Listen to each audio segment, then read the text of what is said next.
આજ તો મકાઈની ધાણી ફાટે એમ હીરા ફાટતા હતા. આખા દિવસમાં બાકા જીકી ન બોલે તો દિવસ થોડી જાય. સવારમાં જાગીને પાપડ નતા તળાવના એટલે આપણને ભૂખ લાગી તો આપણે ટમેટો જ ખાઈ ગયા.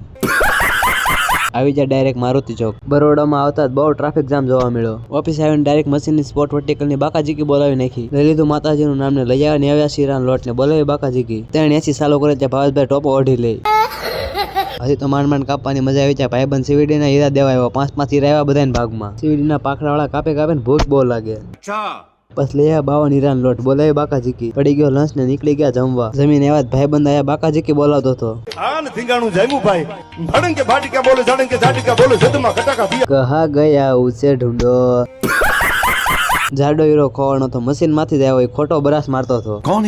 પછી લઈ આવ્યા 90 હીરાનો લોટ ને બોલાવી બાકાજીકી. પછી લઈ આવ્યા 97 હીરાનો લોટ બોલાવી બાકાજીકી. મકાઈ માંથી ધાણી ફાટી એમ હીરા ફાટવા મળ્યા. પછી લખાયા મશીન ની કમ્પ્લેન.